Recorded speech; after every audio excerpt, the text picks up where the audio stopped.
மிதுன ராசி நண்பர்கள் அனைவருக்கும் வணக்கம். பிப்ரவரி மாதத்தை பொறுத்தவரை நன்றாக இருக்கின்றது. நீங்க பாத்தீங்கன்னா மற்ற எல்லா ராசிக்கும் நான் வீடியோஸ் ரிலீஸ் பண்ணிட்டேன். கடைசியாக தான் மிதுன ராசிக்கு ரிலீஸ் பண்றேன். அதுக்கு மெயின் காரணமே பெரிய பிரச்சனைகள் எதுவும் மிதுன ராசிக்கு இல்லை அப்படின்றது ஒரு முக்கியமான காரணம். பிப்ரவரி மாதத்தை பொறுத்தவரை குரு 11 வலிமையாக இருக்கின்றார். அவருக்கு வீடு கொடுத்த செவ்வாயும் உச்சம் என்னும் நிலையில் இந்த மாதம் இருக்க போகின்றார். பொதுவாகவே 11 கிரகங்கள் வலுவாக இருக்கும்போது நல்ல பலன்கள் கண்டிப்பாக நடக்கும்.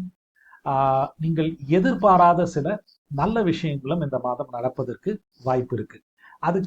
அதை எப்படி நான் சொல்றேன்னா, 8ஆம் வீட்டில் 3 கிரகங்கள் இருக்க போகின்றன. அதிலும் சுக்கிரன் புதன் 8ல் இருக்க போகின்றார்கள். 5 தேதியிலிருந்தே செவ்வாய் 8ல இருக்கார்.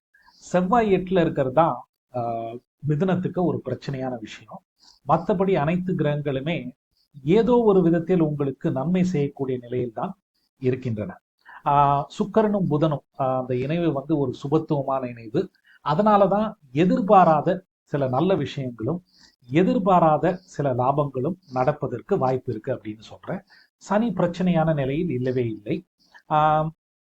ஆனால் சூரியன் மாதத்தின் 2வது பகுதியில் சனிக்கு மிக அருகில் இருக்க போகின்றார். இன்ஃபேக்ட் மார்ச் மாதம் சூரியன் சனியை கிராஸ் பண்ணுவார். ஸோ சனி அஸ்தங்கம் என்னும் நிலையை அடைய போகின்றார். சூரியனும் சனியும் இணைந்தாலே ஏதோ ஒரு விதத்துல ஈகோ கிளாஷ் நடக்கும். சூரியன் தந்தை, மேலதிகாரி, அரசு, இந்த 3ஐ குறிக்கக்கூடிய கிரகம். மிதுன ராசிக்கு முயற்சியை குறிக்கக்கூடிய கிரகம். இளைய சகோதரத்தை குறிக்கக்கூடிய கிரகமும் சூரியன் தான்.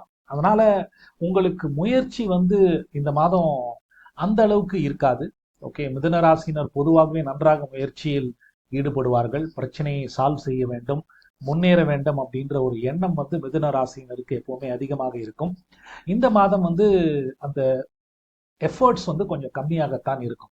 நீங்க எந்த எஃபர்ட் போட்டாலும் அதற்கான முழு லாபம் கிடைக்கவில்லையே அப்படின்ற ஒரு எண்ணம் உங்களுக்கு உருவாகலாம். இது சூரியன் சனி இணைவால் ஏற்படக்கூடிய விஷயம். நான் சொன்ன மாதிரி முயற்சியினால் கிடைக்கும் பலன்களை தாண்டி ஈகோ கிளாஷ் வருவதற்கு வாய்ப்பு இருக்கு. ஓகே, அது அரசு, மேலதிகாரி, தந்தை வழி உறவுகள், ஏதோ ஒரு விதத்தில் ஈகோ கிளாஷ் வரலாம்.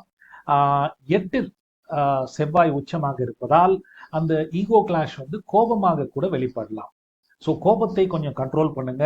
கோபப்படுவதால் புதிய பிரச்சனைகளை உண்டாக்கி கொள்ள வேண்டாம் அப்படின்னு தான் நான் சொல்றேன். பிரச்சனை எதுவும் பெருசாக இருக்காது. நீங்க அஷ்டம சனியிலிருந்து விலகி வந்து விட்டீர்கள். அஷ்டம சனி போன்ற பெரிய பிரச்சனைகள் எதுவும் உங்களை கண்டிப்பாக பாதிக்காது. ராகு 10ல் இருப்பது வேலை தொழில் சார்ந்த விஷயங்களுக்கு ஒரு நல்ல விஷயம்தான்.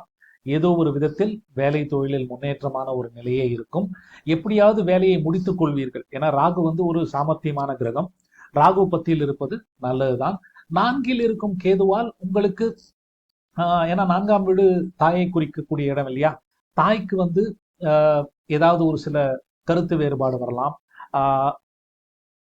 வண்டி, வாகனம் போன்றவற்றை, வீடு போன்றவற்றை குறிக்கக்கூடிய இடமும் 4ஆம் வீடு தான். இதில் ஏதாவது ஒரு விதமான பிரச்சனை வருவதற்கும் வாய்ப்பு இருக்கு. ஸோ எதுவும் பெரிதாக இருக்காது.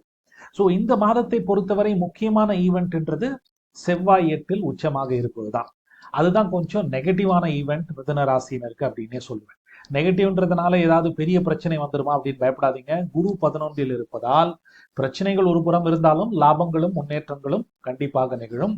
இந்த முன்னேற்றங்கள்ன்றது அனைத்து விதமான முன்னேற்றங்கள், வேலை, தொழில், ப்ரமோஷன், இன்க்ரிமெண்ட் கிடைக்கிறது, புதிதாக பிசினஸ் துவங்குவது, கல்யாணம் முடிவாகிறது, குழந்தை பிறப்பது போன்ற அனைத்து விதமான விஷயங்களும் நல்லபடியாக நடக்கும். ஏற்கனவே இதை நீங்க உணர்ந்திருப்பீர்கள்.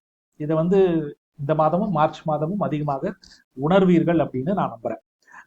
செவ்வாய் 8ல் இருப்பதாலும் புதன் அங்க கூட இருப்பதனால் என்ன ஆகும்னா, பேசும் பேச்சில் கொஞ்சம் கண்டிப்பாக கவனம் தேவை. ஏன்னா புதன் பேச்சை குறிக்கக்கூடிய கிரகம்.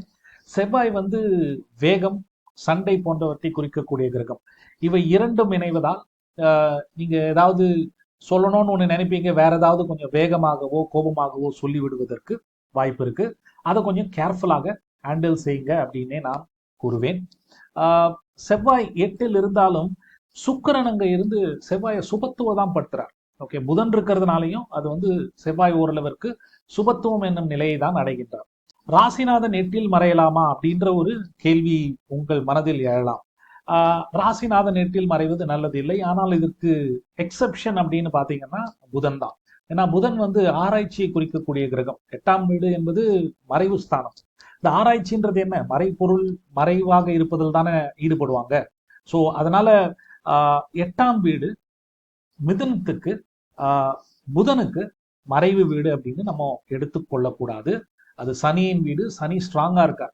வீடு கொடுத்த சனி ஸ்ட்ராங்கா இருக்கிறதுனால ராசிநாதனுக்கு நல்லதுதான்.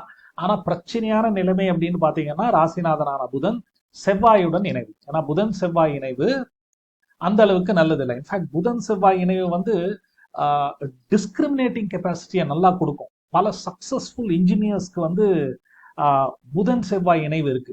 டிஸ்கிரிமினேஷன் என்ன? பகுத்து அறிந்து ஒரு செயலை செய்வது.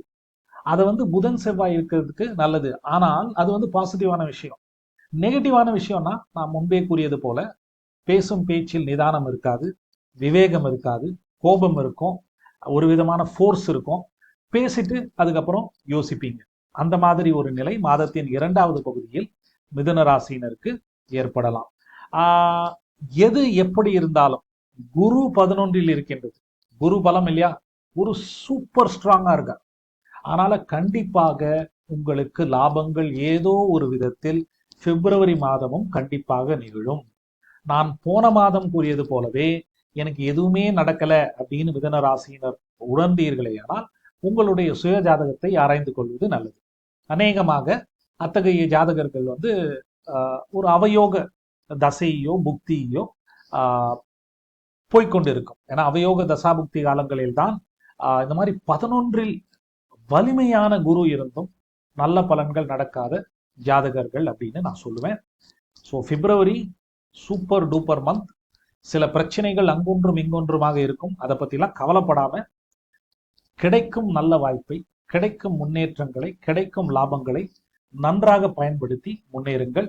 இந்த குரு பெயர்ச்சிக்கு அப்புறம் உங்களுக்கு வந்து 12ல் வரப்போறார். ஸோ உங்களுக்கு செலவுகள் அதிகமாகும்.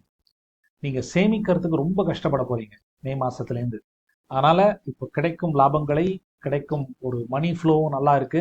அதை வந்து நன்றாக பயன்படுத்தி சேமித்துக் கொள்ளுங்கள். இன்வெஸ்ட் என்ன பண்ணணுமோ அதை பண்ணுங்கள். ஏன்னா மே மாசத்திலிருந்து சேமிப்பதற்கு கொஞ்சம் கஷ்டமாகத்தான் இருக்க போகின்றது. ஏன்னா 12ல் வரும் குருவால் ஏற்படக்கூடிய முக்கியமான பிரச்சனை விரயங்கள் தான். சரிங்களா? நன்றி, வணக்கம், வாழ்த்துக்கள்.